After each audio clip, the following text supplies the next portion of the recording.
This, a story of betrayal. Evelyn kidnaps her best friend Sarah out of jealousy. But why did she go so far? Will Sarah make it out alive? Let's find out in this video.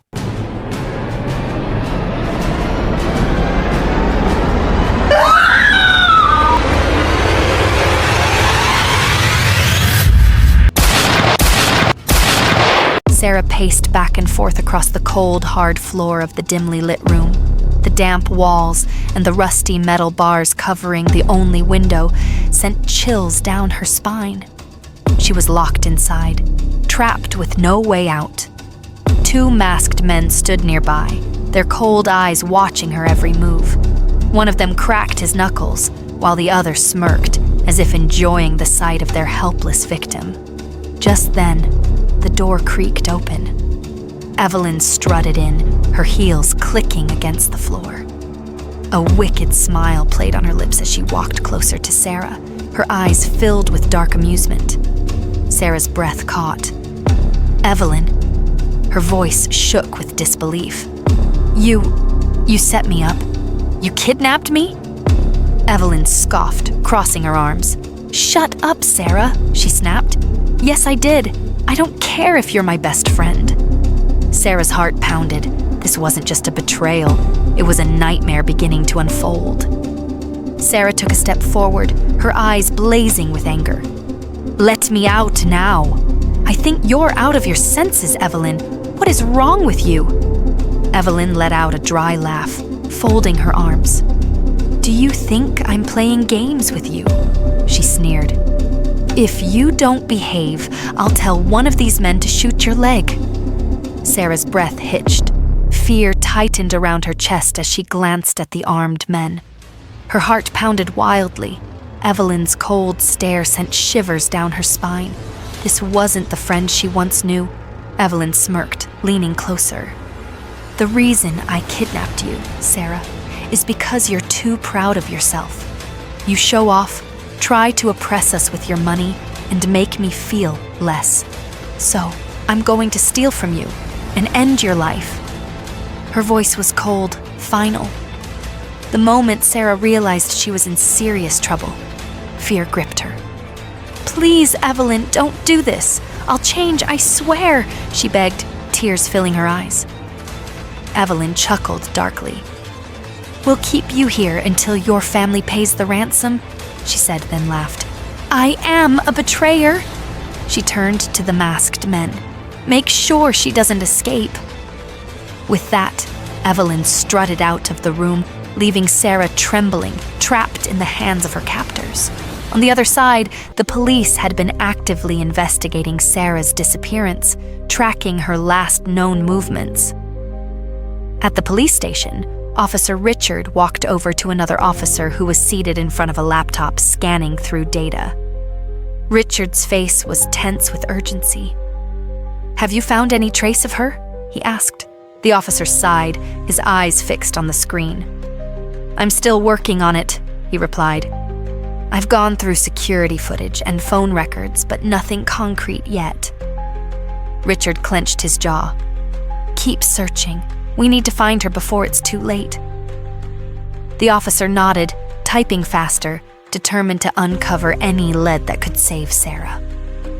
As Officer Richard was about to return to his office, his phone rang. He quickly pulled it out and saw the caller ID, Mr. Adam, Sarah's husband. He answered immediately. "Mr. Adam?" "Officer, any news on my wife?" Adam's voice was filled with desperation. Richard sighed. "We're still working on it, but please calm your mind. We're doing everything possible. We will find her." Adam exhaled heavily. "Please, officer, don't let anything happen to her." "I promise, we won't stop until she's safe," Richard assured him. After a few more words, the call ended. Richard clenched his jaw, determined. Time was running out, and he knew they had to act fast. That evening, Sarah's mother, Mrs. Linda, sat anxiously in her living room when her phone suddenly rang. She picked it up, her hands trembling. A deep, cold voice came through the line. "Mrs. Linda, we have kidnapped your daughter." If you want her alive, you must pay a ransom of $500,000. If not, she'll be gone forever. Sarah's voice shouting in the background. Mom, please help me. Before she could respond, the call ended. Her phone slipped from her hands as shock consumed her. Tears streamed down her face, her body shaking. My daughter, my Sarah, she sobbed uncontrollably, panic gripping her heart. That same evening, Mrs. Linda sat restlessly, her hands shaking as she dialed Richard's number. The moment he answered, her voice cracked with urgency. Richard, they called me, she whispered. They have Sarah. They want $500,000 for her release. Richard didn't waste a second. He grabbed his car keys and drove straight to Mrs. Linda's house. The tension in the air was thick when he arrived. We have to act fast, Richard said, pacing the room. But first, we need to inform the police about this new update. Before Mrs. Linda could respond, the door opened and Evelyn walked in. Her expression was unreadable. I heard what happened, Evelyn said, sitting down. Do we have the money? Mrs. Linda wiped her tears. I don't, but I will find a way. Evelyn sighed. We don't have much time. If we don't act fast, they might hurt her. Richard nodded. Then let's move. We need to find the money and alert the authorities before it's too late. The room fell silent. The clock was ticking, and Sarah's life was on the line. The next morning, Evelyn woke up restless. Thoughts of Sarah and the ransom filled her mind. She needed to make sure everything was in place. Determined, she drove to the old, modest house where Sarah was being kept, a secluded, abandoned building far from the city. As she stepped inside, she had no idea that someone was watching her. Not too far from the house, an old farmer named Henry Dawson stood by his small farm, wiping sweat from his brow. For days, he had noticed Evelyn's frequent visits to the rundown place, and something about it felt off. Today, curiosity got the best of him. With quiet steps, he moved closer, careful not to be seen. As he reached the side of the building, he could hear voices inside. He leaned in, listening carefully. The ransom stays at $500,000, no reductions. Evelyn's voice was firm. Henry's eyes narrowed. Kidnapping. His heart pounded as he pulled out his phone, hitting the record button. He captured their conversation, then quickly slipped away, heading back to his farm. Not long after, Evelyn stepped out of the house, looking around cautiously. Henry, hidden behind a tree, watched her closely. His mind was made up. He was going to the police. He had proof, and soon justice would be served. Mr. Henry wasted no time. As soon as he reached the police station, he walked straight to the front desk, his face serious. I have important information about a kidnapping, he said firmly. The officer at the desk raised an eyebrow. Who's kidnapping? A young woman. Her name is Sarah, Henry replied. The officer's eyes widened slightly. This was the very case they were working on. He quickly ushered Henry into a private room where detectives listened intently as Henry played the recording. Evelyn's voice was clear, demanding the ransom, confirming Sarah's captivity. After thanking Henry, the officers sprang into action. They mapped out the location he described and launched a deeper investigation. Not long after, one of the detectives dialed Adam's number. Mr. Adam, the officer said, we have a lead on your wife's kidnappers. We need you to hold off on any ransom payments. We're closing in. Adam's heart pounded. You found them? We're working on it. Just stay put. We'll bring her home soon. As the call ended, the police intensified their efforts. Sarah's rescue was no longer a matter of if, but when. With urgency in his stride, Officer Richard led his fully armed team toward the old abandoned house. Their mission was clear: rescue Sarah at all costs. The convoy stopped a few meters away. Move in, Richard commanded. Guns raised, the team stormed the building, clearing each room swiftly. But it was empty, not a single soul inside, just silence and the faint scent of smoke. Richard kicked a broken chair across the room, fury in his eyes. Damn it! They knew we were coming! Signs of recent presence were everywhere. Food wrappers, footprints, and a scarf that likely belonged to Sarah. They were here. Just days ago, one officer said. Richard clenched his jaw. We were close. With disappointment heavy in the air, he signaled the team. Let's head back. We'll get them. It's not over. The officers filed out, determined. The hunt had just begun. Meanwhile, Evelyn and the kidnappers had moved quickly, bundling Sarah into the back of a dusty white van. One of the men sat beside her, watching her like a hawk. Her hands were free, but fear chained her tighter than any rope. Evelyn sat in the passenger seat while another man drove. Their plan was simple: move Sarah to a new hideout before the police caught wind. As they approached a military checkpoint on the outskirts of the city, tension filled the van like smoke. Evelyn's heart pounded. The driver slowed down as the officers stepped forward, rifles in hand. "Where are you headed?" one officer asked, eyeing the van suspiciously. "We're just travelers, heading to the countryside," the driver answered coolly. The officer frowned. "Open the back." Evelyn froze, her palms sweaty. Sarah's breath caught. But just then, another officer waved his hand. "Let them go. No need to delay traffic." The first officer hesitated, then stepped back. "Move along." Relief flooded the van. As they drove off, Evelyn exhaled shakily, whispering, "That was too close." Inside, Sarah's hope flickered. Someone would find her, soon. As they arrived at the new hideout, a rundown building surrounded by thick bushes, they dragged Sarah inside. She stumbled, glancing around the empty, dusty room.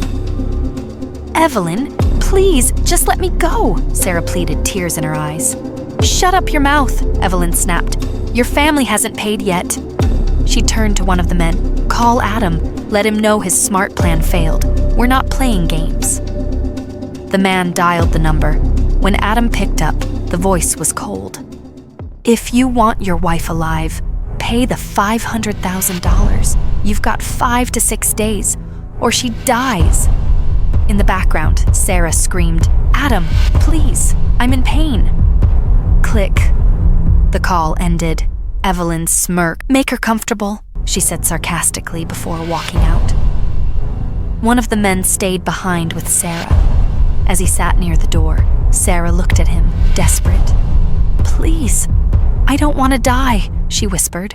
Detective Richard invited Mrs. Linda and Adam, Sarah's husband, to the station the next morning.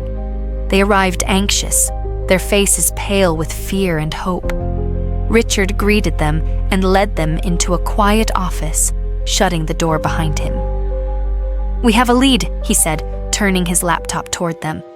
"This was captured by a farmer near an abandoned house." The video played. A blurry but clear enough recording showed Evelyn walking into the building, followed by 2 masked men. Then, to their shock, Sarah appeared briefly in the background. Mrs. Linda gasped. "That's Evelyn, Sarah's best friend!" Adam clenched his fists, disbelief washing over him. "She betrayed us? All this while?" Richard's expression hardened. "It confirms our suspicion. Evelyn is involved, and we'll bring her in for questioning. We believe they've moved Sarah, but this gives us something solid." The couple nodded, still stunned. "We'll do everything to bring Sarah back safely," Richard assured them. Mrs. Linda and Adam left the station heavy with emotion. Meanwhile, Richard assembled a team quietly, preparing for Evelyn's arrest. The clock was ticking, and every second mattered now. Later that afternoon, a team of officers led by Richard arrived at Evelyn's house with an arrest warrant. They searched every room, but Evelyn was nowhere to be found. The house was quiet, abandoned in a hurry. Drawers were open, clothes scattered. She had clearly fled. Richard's jaw tightened. She's on the run. That confirms it. She's behind the kidnapping. The team rushed back to the station. Time was slipping fast, and Sarah's life hung in the balance. We need to track her phone, Richard barked as he entered the tech room. Officers quickly pulled up the system, fingers flying over keyboards. Got a signal, one of them said. Her phone just pinged near a forest area outside the city, an isolated zone. Within minutes, the team suited up. Bulletproof vests, rifles, radios. The vans roared to life. This time they were ready. No more chances, no more delays. They were going to storm the hideout and bring Sarah home. Inside the new hideout, tension filled the air. Evelyn paced back and forth, her face hard with frustration. "Call Adam again," she barked at one of the men. "Tell him he has 24 hours left. If he doesn't pay, Sarah dies." The man nodded and immediately dialed Adam's number. Meanwhile, just a few kilometers away, Adam sat inside an unmarked police van with Officer Richard and his team. They had been tracking the kidnappers' calls and were now positioned close to the new hideout. Adam's phone rang. "Put it on speaker," Richard whispered. The voice came through cold and sharp. "Mr. Adam, this is your last warning. You have 24 hours to pay the $500,000. If not, say goodbye to your wife." Then the call ended. Richard's eyes narrowed. "We've got them. They're close." The tech officer nodded, confirming. "We traced the exact signal. They're right up ahead." Richard signaled to his team. "Everyone in position. We move at my command." The final rescue mission was about to begin. As the call ended, the door to the hideout burst open with a thunderous bang. "Everyone hands up. Drop your weapons," Officer Richard roared, storming in with his armed team. Panic exploded in the room. Evelyn froze, her eyes wide with terror as she locked eyes with Adam, standing right there behind the officers. Her face went pale. "Adam?" she whispered, stunned. Adam's eyes burned with betrayal. "Evelyn, it was you all along?" Before she could speak, one of the kidnappers made a run for the back door. "Don't move!" an officer shouted, but the man kept running. Bang! A single shot rang out. He collapsed with a cry, clutching his leg. The room fell into tense silence. Evelyn's lips trembled, her pride gone. She lowered her head in shame. "Why?" Adam demanded, stepping forward. "Why would you betray us like this?" Tears welled in Evelyn's eyes, but she said nothing. She couldn't meet his gaze. The officers handcuffed her and the remaining kidnapper, dragging them aside. Then suddenly, "Adam!" Sarah cried, breaking free from the corner where she had been held. She ran to him, sobbing, and threw her arms around him. Adam caught her in a tight embrace, holding her like he'd never let go again. "It's over," Officer Richard said, his voice firm. "You're safe now, Sarah." Sarah was taken to the hospital for proper treatment and care. After a few days of recovery, she finally returned home to live peacefully with her loving husband and caring mother. Though the pain of betrayal lingered, she was grateful to be alive and surrounded by those who truly loved her. The incident taught her that trust must be earned, not blindly given, and that betrayal often comes from those closest to us. She also learned never to let pride and jealousy destroy relationships, and that true love stands firm, even in the darkest moments. Thanks for watching. Don't forget to like, share, and subscribe for more mind-blowing stories every week.